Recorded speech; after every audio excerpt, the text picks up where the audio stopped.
Something I did not have on my 2024 bingo card was start a completely new channel for exclusively posting my little animations and Fakemon, and then almost immediately getting 1,000 subscribers on said channel. I know in the grand scheme of things it's not the biggest number in the world, but on my first YouTube channel, this milestone took nearly 3 years to reach. So I'm just beyond grateful for all of the support you've given me over the past couple of months. When I reached 100 subscribers, I thought it would be a very fun idea to draw your Fakemon. I opened up a little submissions box on Instagram and drew some of your little guys. Now, I'm doing it again. I asked all of you to send me your Fakemon to draw in a video, and I got a lot of submissions. I had a lot of fun looking over each and every single one and just seeing how incredibly creative you all are. Unfortunately, I am not able to draw all of them in one video, so I have selected 5 Fakemon to draw in this week's video. So, let's get to it. We kick off the show with our good friend Bananer, sent in by BalloonLiam. This little guy is a creepy, crawly banana and a grass bug type. I really love this design. The closest thing we have to a banana Pokemon at the moment is Tropius, so I could see this guy being somehow related to the tree beast. Perhaps the bananas on Tropius's neck are actually just little Bananer just hanging on for the joyride. I don't think I've actually ever drawn a banana, like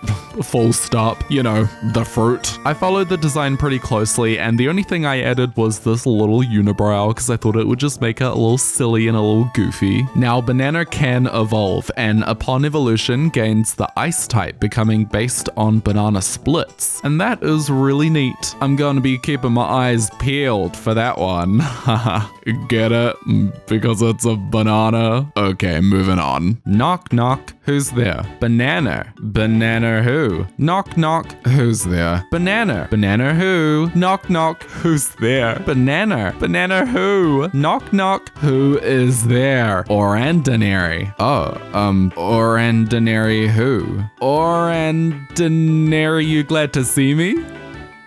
That's right, next up we're drawing a Fakemon based on the berry, the myth, the legend, the Orandenary. This is Orandenary, sent in by Astro and Nesadora. This is another grass bug type. I guess I'm just in the grass bug mood. Now, Astro sent in quite a few different designs in a Tumblr post, so please go check them all out. They even made a little line of Fakemon based on my VTuber design, which I just love so much. It's even on my wall. That's right, I got a little wall. Maybe if you want to draw something, I'll put it up. Orandenary is actually a very intriguing little guy. Kind of mysterious. Not like other Oranberries. It's actually a little creature that lives inside of the berry itself. But don't think the other berries have been laid to waste. No.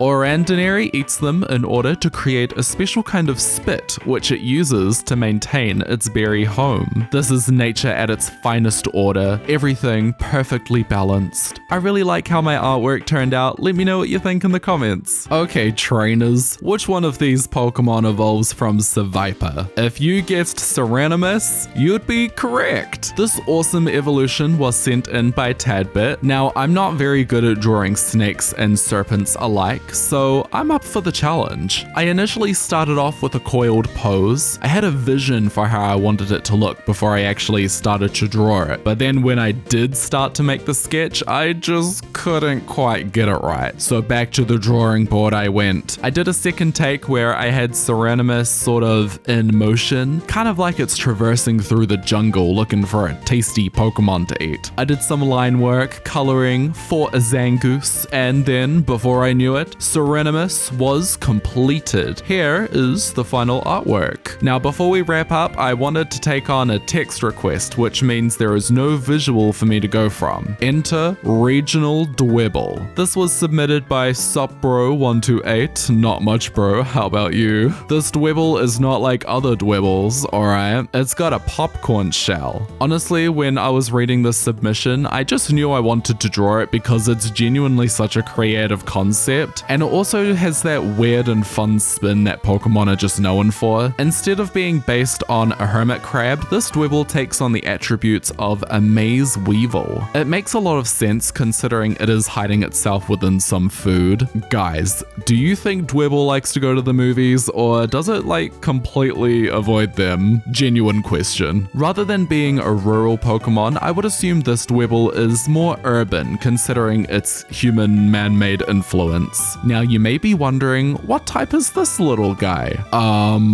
It's a grass bug type. Okay, listen, I promise it's not on purpose. I just happened to choose almost all grass bug types. It seems to be the most popular choice. What can I say? After 2 minutes in the microwave, Regional Dwebble is here. A fun fact about this Pokemon is that the popcorn is an item that it can drop for a 50-50 chance to either raise or lower its speed. I would imagine this would depend on how easy it was to drop the popcorn. It's no good if it gets all caught up in the process. Alright, last but not least, we have a very special submission. Catequaza. You heard me, this Pokemon was submitted by GageTheArtist. It is also the first true fusion that I've drawn on my channel. Yippee! I guess the Scarlet Paradox redesigns were sort of fusions in their own right, but at their core those were just redesigns. Catequaza is conjured by battling a Rayquaza with the Caterpie in the party. Gage says that this idea was inspired by the Caterpie Funko Pop, and yeah, I see it. Now instead of soaring through the air with the power of Rayquaza air magic, it actually has the help of these wings, which are similar to Butterfree's wings. I kinda like to think that perhaps it evolved too quickly, so these are like underdeveloped from its regular evolved form. This Pokemon actually reminded me of an ancient YouTube video where someone evolved a Zigzagoon into a